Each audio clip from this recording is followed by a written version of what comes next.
How are you?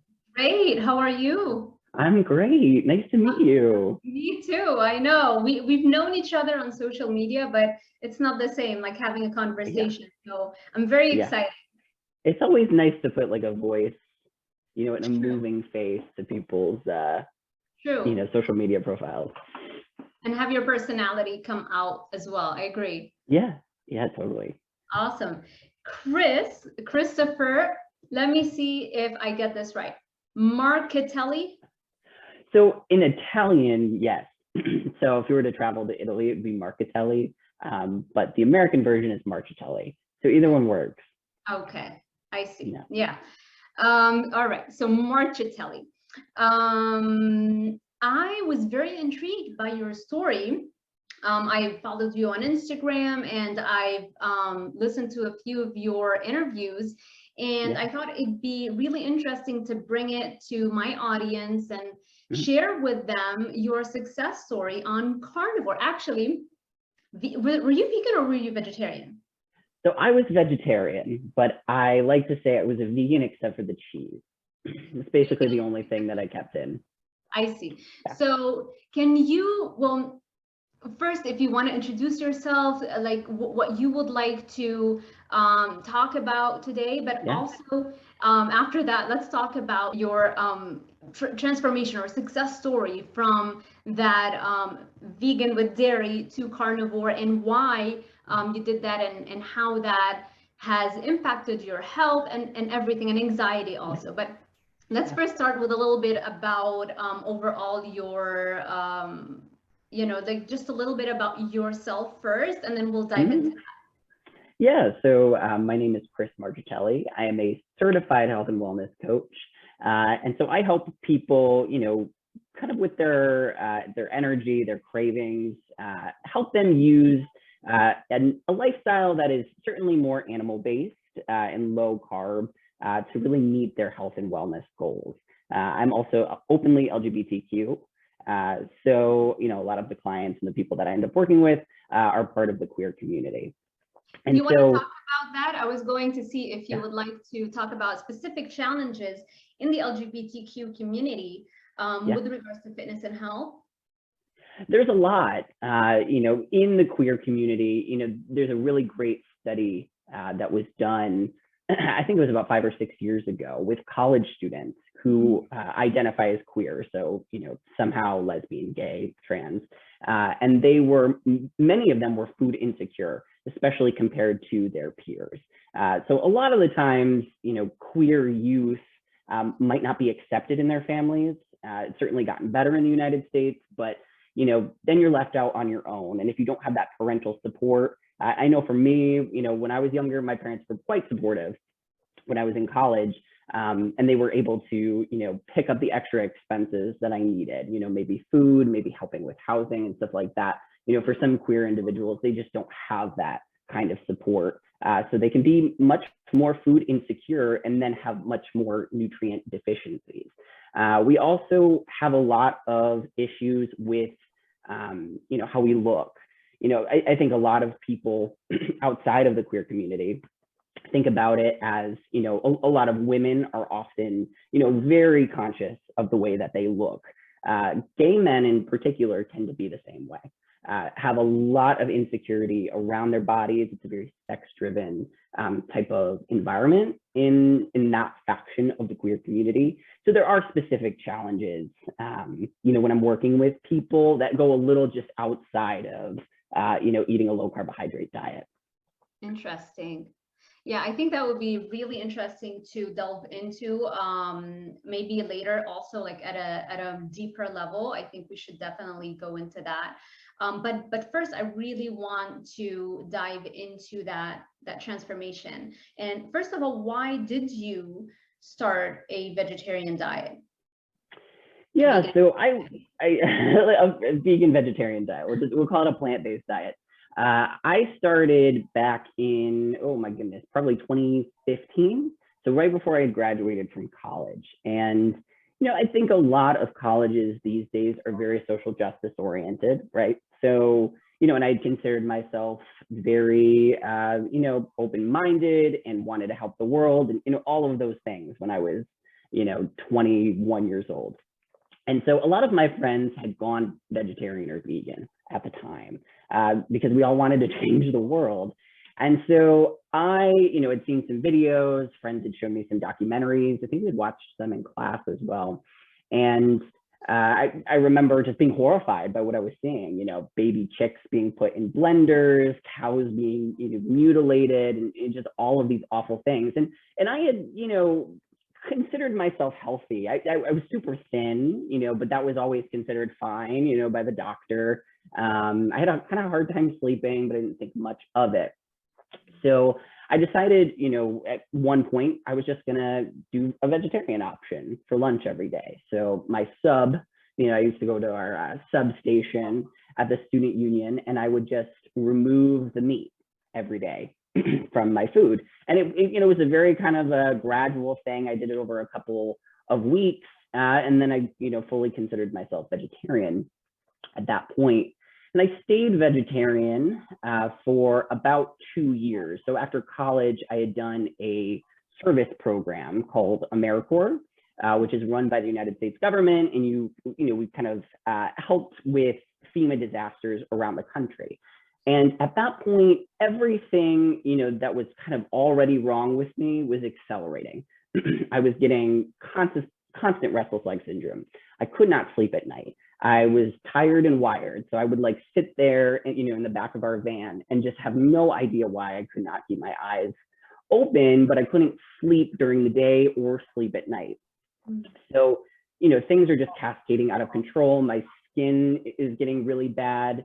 But I'm very, very stuck on, I'm doing this for the animals, and, I'm doing this for the right reasons. And that's the thing. And, you do kind of get hung up on being a good person, being a person that cares about animals.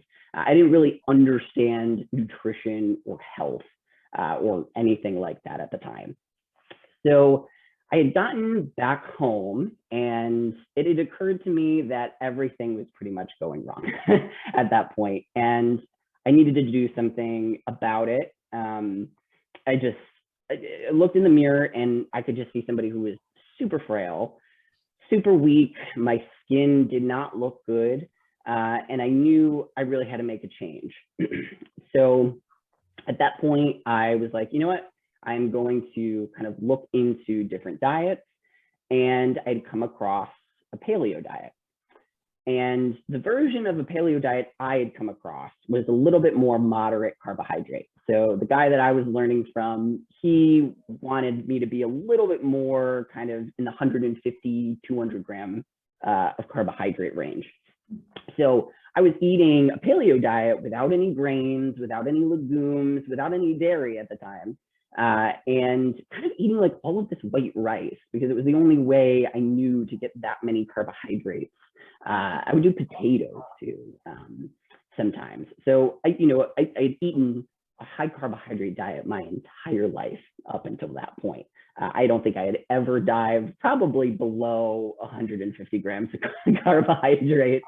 Growing up Italian American, that's really everything.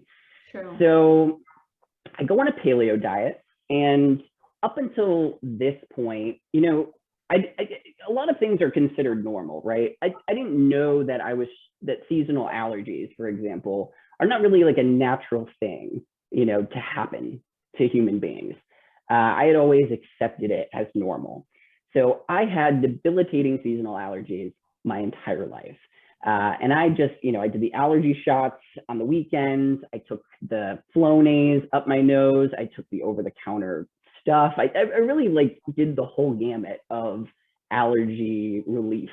And nothing ever, really took care of it. I always had the tissues in my pockets and the dripping and all of that.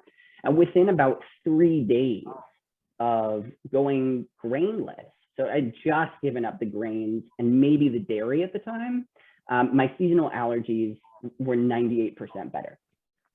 Wow. And I was I had these really mixed emotions because it was one, I didn't understand before this how food could affect me. And then I also was like really frustrated that all it took was this simple little change, and the first 23 years of my life would have been dramatically different, would have had much less suffering and spending all this money on these products. So I had added meat back into my diet, and that was the first time I realized how important animal products were. You know, I felt like my brain kind of lit up and I was more awake, I had better energy. And I stuck with that for, let's say, about 2.5, 3 years before it became apparent to me that what I was doing was great. I wasn't getting sick anymore. I wasn't having seasonal allergies anymore. My energy was pretty good, but I was still struggling with like a couple of things. I had acne that was popping up.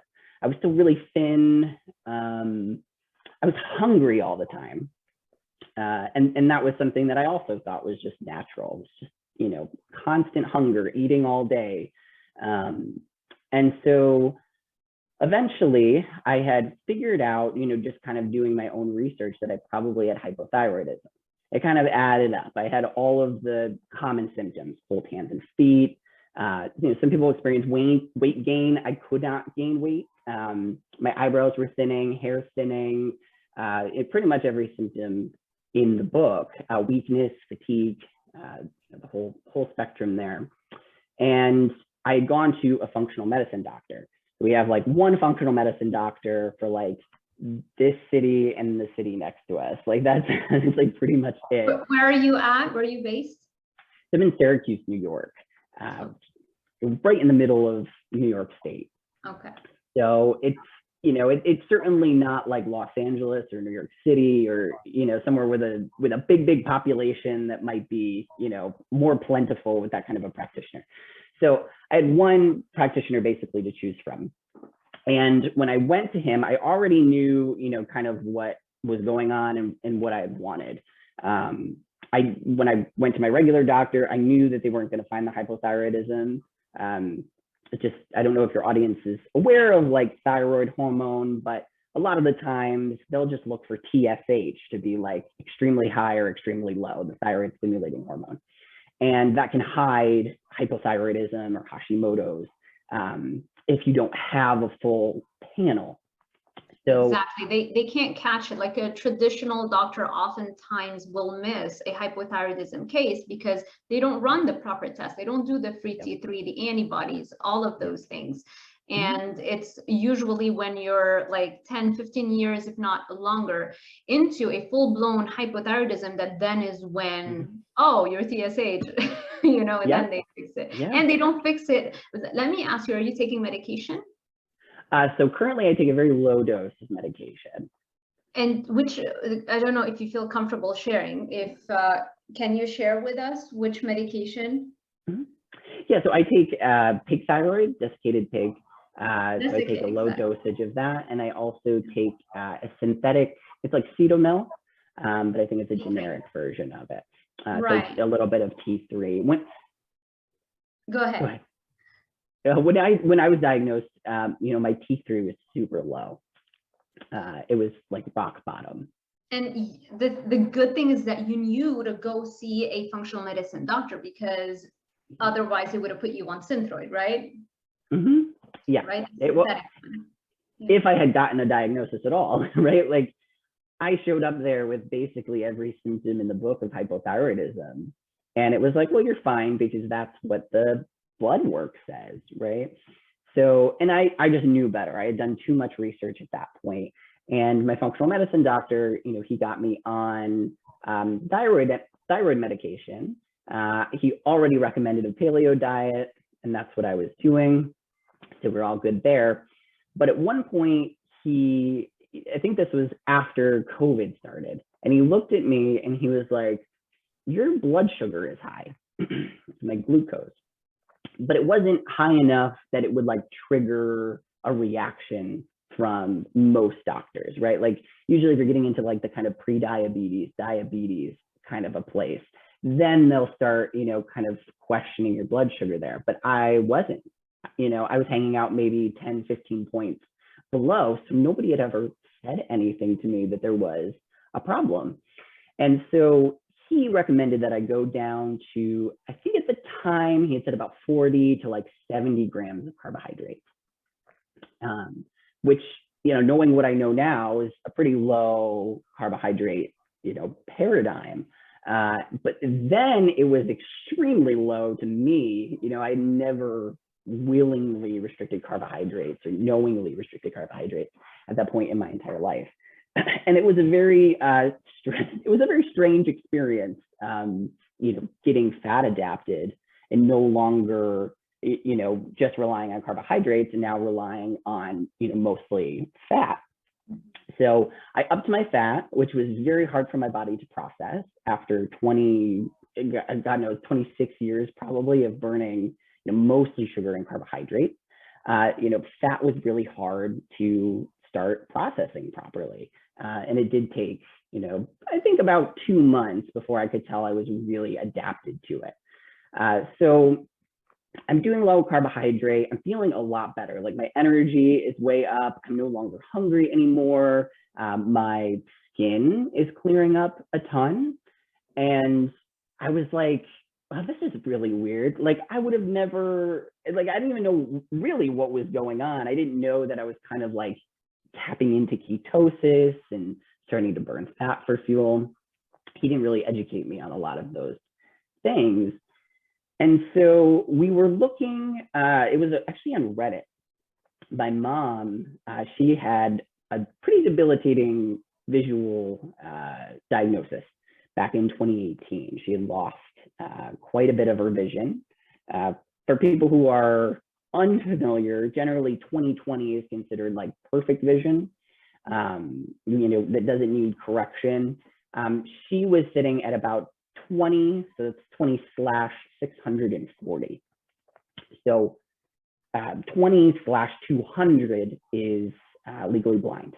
So she was far, you know, beyond legally blind at that point. And they had pretty much just told her, you know, walked her out the door, handed her a pamphlet, and that was it. And you know, there was no kind of nutrition or, you know, any kind of. Is it like an autoimmune condition that led to that, or what kind of condition was it? Yeah, so it was an optic nerve issue. So they had diagnosed her with a condition called NAION, NAION. So it's considered an ischemic neuropathy. And so that blood flow she was losing to both of her eyes, one more significantly than the other. And so when we were kind of going down the rabbit hole, you know, I was kind of looking into carnivore. I had heard of Dr. Sean Baker and listened to him on Joe Rogan, you know, probably back in maybe 2017, you know, something like that, whenever he was on. And, you know, I just happened to one day type in, you know, in Google, like Reddit carnivore vision, just to see what had popped up. And there was this story, it's probably still there, it's called like an actual carnivore miracle. And this very old woman, she started eating all of these egg yolks, and she would have them blended up with heavy cream every single day. And her son had already been on a carnivore diet, so he'd kind of told her, you know, what he was doing. So she decided to eat all these eggs, and she was eating cheap eggs. I mean, she was not eating, you know, the highest quality ones either. And she didn't have what my mom had, but her vision started to return. So that got me thinking. We went down, you know, on the MeatRx website. We went down on all of, it was called MeatRx, now I think it's called Vivero. But we went down the rabbit hole basically with like all of these success stories. And I was like, Mom, maybe we should give this a try. You know, it was kind of, it really flew in the face of everything my mom has ever thought about nutrition. You know, she was into wellness my entire life, you know, whether it be essential oils or eating organic food. You know, she was kind of always on the up and up. I think she knew Dr. Mark Hyman before we'd even seen a functional medicine doctor. So, you know, she, hearing that she wasn't going to eat any more vegetables was very confusing for her. So we go, you know, kind of simultaneously, you know, carnivore, and a couple weeks pass, And now this is the first time she had ever gone low carb as well. So she was dipping into fat burning and in ketosis. And we get to a stoplight. She looks at the stoplight and she screams, and we're maybe like, I don't know, 50 feet back or whatever from the stoplight. And I thought we'd gotten in an accident, as one does when your mother screams next to you in the car. And she said, Chris, I can see the light. She hadn't seen the light before. And that day, we're walking around the grocery store and she's able to, for the first time, use these readers, these set of readers, to check all the price tags in the grocery store. And I went to my practitioner, my eye doctor, and my vision had gotten better too. I had always been, nearsighted, and I had such a significant improvement. They didn't really know what to say. They were just kind of confused. I remember him being like, sometimes we see people who are nearsighted get a little bit better, but like this is quite a bit. So I didn't really mind-blowing, right? I mean, I think this is really important to share with people so that more studies, well, I don't know if there are any studies, so that studies actually get done on this. Yeah.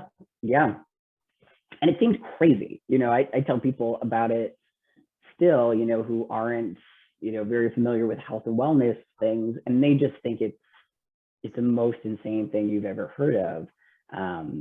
So we stayed carnivore, or mostly carnivore for a very long time. And we are still, I would say 95%, we eat animal products. I do eat some plant foods, but, I definitely always am prioritizing the animal foods. And that's what I do with my clients as well.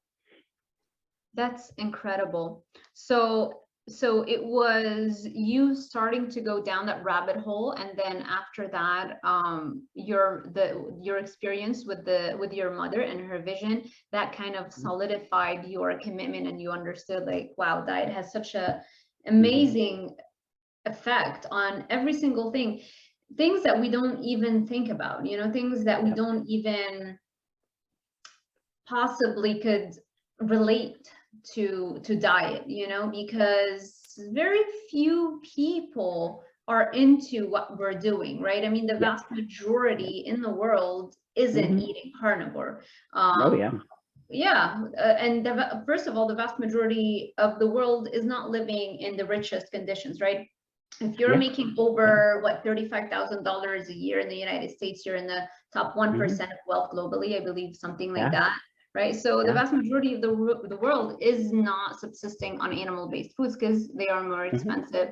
And then even in the United States, just looking at obviously the overweight and obesity epidemics, we can see that they're not generally carnivore, So that's amazing. Thank you so much for sharing that with us. Yeah, of course. It's so interesting. I truly did not care about health at all, like up until, probably the point that I had gone vegetarian, and then, got really bad. And then I had to start realizing at that point, like all of the things that I had known, or kind of thought about, definitely food, but sometimes society as well. I think that was one of the most illuminating things to me, was, kind of living, I guess I would say, like I live primally now, right? Like I kind of try to live as in touch with my human nature as possible, getting out in the sun, touching the dirt, really giving my body, what it ancestrally wants. And it makes you kind of look at society a lot different. And you think to yourself, wait a minute, maybe all of these institutions that I was considering, before is just kind of there, right? Going to see the allergist or going to see the eye doctor, maybe these things exist because of consequences of how we are now treating our bodies. So true. If you've listened to Mark Hyman or read some of his books, I remember he was talking one time about there's a joke in functional medicine world, how in the future you won't have a doctor for every single part of your body, like a doctor, for like a dermatologist, a cardiologist, etc. They'll only be inflammatologists, right? Only all doctors are going to be trained how to lower inflammation as much as possible, and nothing can do that as effectively as diet, proper whole food ancestral diet. Yes, so absolutely. Cool. There's so many things. I know we said around 30 minutes, but we can go. Do you have any time commitments? I don't. So if you have more questions. Oh, good. Let's extend it just a little bit. This is fun. Okay. All right. So there's so much to unpack. So let's talk also about anxiety. I think this is something a lot of people struggle with, myself included. What has your experience been like with regards to anxiety? Yeah, so I definitely developed a bit of anxiety when I was in college. It's so hard to list everything that I've struggled with health-wise. But I definitely noticed that, but I thought it was a consequence of my dad passing away when I was 19. I was like, oh, I've just developed this anxiety that I can't, seem to shake. But particularly, I would say, in my mid-20s, so maybe, 23 to, I'd say up until probably last year, until I had eliminated, most of the plant foods, most of the carbohydrates. I always had this difficulty making decisions. I was not able to commit with that, to anything because I was so freaked out about the consequences, and I just couldn't jump into anything, a new job. I would overthink it and spend nights just digging through Google, basically. I had this anxiety that just would not settle down, no matter what I did. And, I would say even when I went into, keto/carnivore, I still had a little bit of that. And I remember when I started upping my calorie intake, I often tell, clients this, but I always talk about this on social media, is the importance of eating enough food, particularly if you're on a low carbohydrate diet. And when I started eating more food, I felt my anxiety get better. I felt more calm. My weight started naturally moving up. My metabolism ramped up. And so, a big part of my message, especially lately, is, you can do a carnivore diet, you can do a keto diet, you can do a vegan diet or whatever. But, sometimes it's going to be in the little things that we can't even think of. Fasting too much or overtraining. And a lot of people overdo these things to such an extent that they kind of counteract all of the benefits to doing a particular diet. Yeah, that's true. So you feel, how much of an improvement would you say with regards to anxiety levels, especially after, all those recent changes that you talked about? I would say probably 95%, something like that. I haven't had a panic attack since I went keto. Go ahead. I'm sorry, I just wanted to know how often did you get panic attacks? Pretty frequently. Obviously depending on what was going on. So when I was working a job, for example, like a really debilitating job, that was a huge source of, anxiety and panic and stuff like that. So, I think I did notice, though, going into ketosis, a natural kind of calming effect, especially when I started eating more food. Interesting. Which brings me to another very interesting thing that I want to ask you about, which is the fact that you've always struggled to put on weight. And this is a question I get a lot. Like, if I go on a carnivore diet, am I going to lose weight? Because there are some people who don't want to lose weight, or they in fact struggle with not getting enough, body fat on them and muscle and things like that. So what has your experience been like?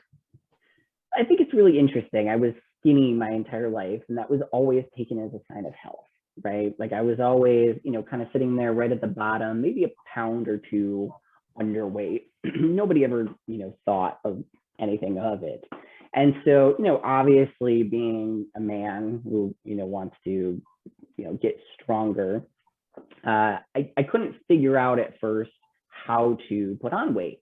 And I initially tried, when I was paleo, I was eating in a caloric surplus at the time. So I was eating more than I was, taking in. and I was not gaining any weight. I was still staying really frail. I was lifting weights and the whole gamut. And it wasn't until actually that I was, I've gained at this point about 25 pounds, mostly in ketosis or fully carnivore, and eating primarily fat. And it's been the only time that I've ever been able to gain weight in my life has been eating in a caloric surplus. So I do have to eat in caloric surplus on a animal-based, fat-based diet. And a lot of people don't, think that being underweight is a problem, but it is. I mean, it can be emblematic of so many different things, whether that's like a thyroid issue, a metabolism issue, things like that. So when you were trying to gain weight on a paleo diet, were you also trying to go on a caloric surplus, but yet even with the caloric surplus and a paleo diet, you weren't gaining weight? Not at all. I mean, I was eating as much as I possibly could. Bowls of chili. I even did shots of olive oil at a certain time because I knew that they were really high in calories. So I was trying everything I could to get my, calories up as consistently as possible, and it wasn't working. It only started working when I was on a fat-based diet. Wow, that's amazing. 25 pounds. Yeah, I was like, I think I was around 122 or so, and now I'm about 147. That's incredible. So you've gained 25 pounds on a carnivore diet, and I've lost 25 pounds on a carnivore diet. See, it solves all our problems. Yeah. That's amazing. What does your diet look like? What does your a meal plan look like? And also, are you taking any supplements? So, like, let's go into the organs and stuff. Yeah, so I eat mostly, I would say, in the morning. I'm a bacon and eggs kind of a guy.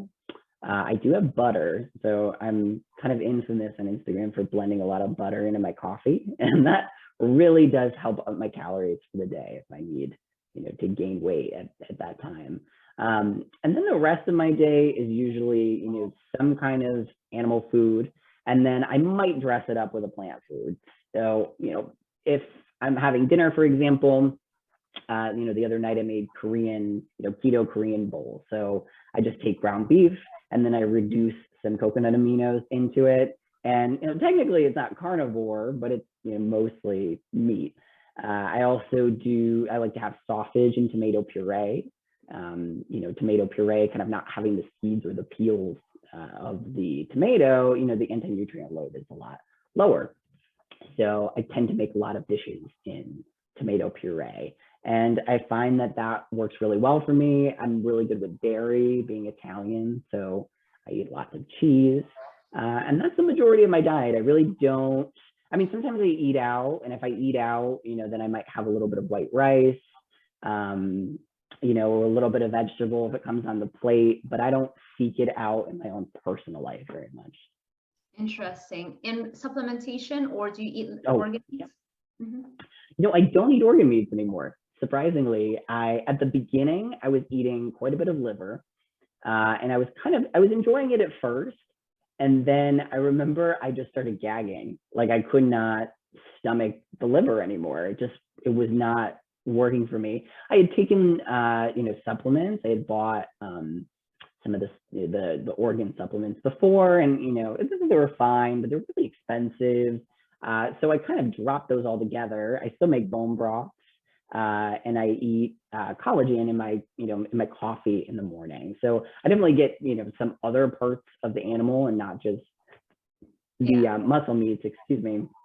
And then with supplements, I happen to have hypothyroidism, so I started on a Lugol solution of iodine. Initially, I had taken kelp, and it wasn't really remedying the issue. So I started taking drops of iodine, and that cut my medication in half, my thyroid. Wow. That was a huge one. And then I also started taking, I had a really bad magnesium deficiency. Say that again. A magnesium deficiency. Yeah. So I was first supplementing with magnesium citrate, and glycinate. I had used both of those, and it just didn't seem to be enough. So now I've moved on to a pico-ionic magnesium that I take in my bottle every day, and I sip it through the day, and it's been really good for my magnesium levels, but I just don't think that I personally absorb magnesium very well. Interesting. And have you done like a red blood cell magnesium test? Like, how would you know? Yeah, and mine came out normal, actually. Yeah, mine came out normal, but I had restless leg syndrome and, kind of everything. I don't know if you're familiar with Dr. Carolyn Dean. No. She is a medical doctor and a naturopath, and she does, she kind of specializes in magnesium. And so I started taking her supplement called Remag, and it just, whatever it was, I guess it's absorbed at a higher rate. It was just kind of the thing I needed to really nip the magnesium deficiency in the bud. And you don't get restless leg syndrome anymore? Not much. I'll get a little bit of buzzing in my, my legs sometimes, but certainly nowhere near where it was when I was younger. Interesting. Great. Okay, so I guess we've covered, the diet and how it relates to so many things. I mean, vision, being underweight. I guess the one thing that we didn't touch upon is acne. I know a lot of people struggle terribly with acne. I used to struggle with that also, so I know very well the emotional toll it takes on you and the mental health consequences of that. So you don't struggle with that anymore, as I can see, right? No, I have nothing anymore on my face. Occasionally I'll do something stupid. I'll have a little too much alcohol or whatever, and get a blemish, but it usually goes away pretty quickly. I noticed that when I went low carb, that was really the big thing, and stopped eating so many plant foods. My face cleared up, and it just stayed that way. I used to have like all these little bumps at the top of my forehead, just little bumps, like not enough to be like a full-blown pimple, but just little bumps, and I would get spots. It's so funny you said that, because that was the first time I ever noticed that I had an issue with that. Is when I would look into the mirror when I was a teenager, against the mirror, and if like the sun is coming in a certain direction, you could see tiny little bumps, exactly the way you said, on like white heads, or coming, but not really a white head. Like it's the skin tone, right? And it's all under, and all of my cheeks, all of it. And it was, what is that? What can I do about that? And the first time I really dove into it is reading Lauren Cordain's The Acne Cure. That was my introduction to paleo diets, really.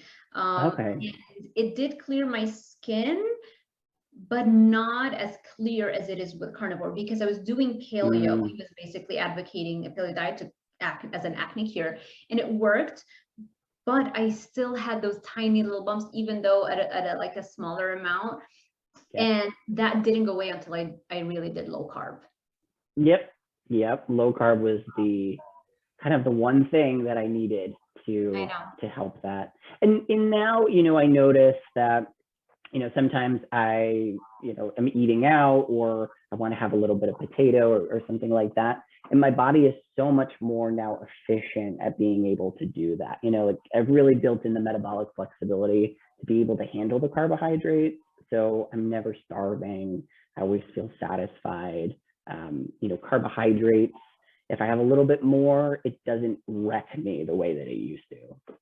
Right. Your body can tolerate it, because you're overall healthier, so you can tolerate it better right now. Yeah. Well, this has been so much fun. Thank you so much for agreeing to this little chat. Is there anything else you would like to say to end with? Yeah. So as I said before, I am a certified health coach. So you can find me over at proudlywellness.com. There, I'm always taking clients. If there's somebody who's LGBTQ and doesn't know who to relate to kind of in this space, I can absolutely do that. And that would be me. And I will post your Instagram. Do you have a YouTube channel? I tried to look for it. You don't. Are you planning to start one? No, Not at the moment. Right now I have Instagram and I have TikTok and I have a blog. And so I'm trying to just stick with a couple of things for now. Yeah, no, I think that's a great idea. I mainly am focused on YouTube, and I've noticed like as my YouTube grows, it grows everything else. So great at, yeah, like keep doing what you're doing. I think that's the best. Focus on one platform. I'm going to link all of your social media handles in the description box below so that people can find you easily. And yeah, that's it. Thank you so much. And I hope we can do another chat sometime soon. Yeah, thank you so much. It was great talking to you. Thank you. Bye. Okay, bye everybody.